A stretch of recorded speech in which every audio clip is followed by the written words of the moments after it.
Well, I know you're thinking, why should I be showing you normal appendix because this is called pathology course?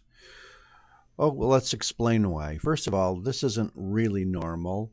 Second of all, even if it was, it's probably more important to show this than abnormal stuff because in every case of abnormal anatomic changes, we always have to put our minds back to the feeling of normal before we could branch off in the various directions of abnormality.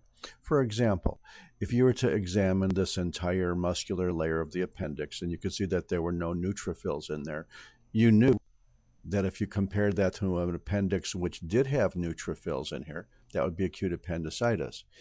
A lot of people think that appendicitis is inflammation due to any reason or any part. Well, that's not really true because classically, in order for an appendix to be acutely inflamed, you should have neutrophils in the muscularis. But I know what you're thinking. You're thinking, well, that's only one phase of an infection. What about the phase in which you just have dilatation of blood vessels? That's a very early phase of acute inflammation, isn't it? Well, yes, it is. And in this appendix here, you could see that in the serosa, the blood vessels are quite prominent. So all that means is that there is hyperemia in the serosa due to any cause. And perhaps if it was primarily a case in which the serosa was hyperemic, maybe there would be an external cause, like, for example, a peritonitis or something from the outside causing irritation to the serosa. If, on the other hand, the mucosa and submucosa was hyperemic, perhaps that cause would be coming from the lumen of the organ rather than from outside of the organ.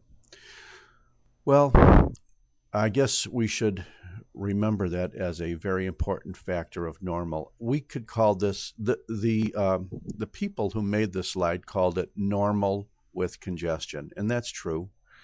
But I think you might also remember that the last time we saw this slide, besides the fact that we carefully examined it and saw no neutrophils, we did not call it normal with congestion. We zipped right into the lumen over there, and we looked at this little non-human type thing, and we called it a pinworm.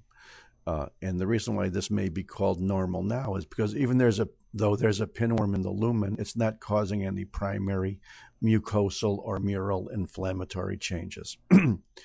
So once again, let's just kind of remember that I cannot overemphasize how important it is to understand the various facets of normal histology, because until we have like a really solid understanding for normal histology in all aspects, backwards, forwards, upside down, poor stains, crappy stains, you could never really have a good feel for what the possible anatomic disease patterns would be. And how many diseases are anatomic? They all are. Thank you very much.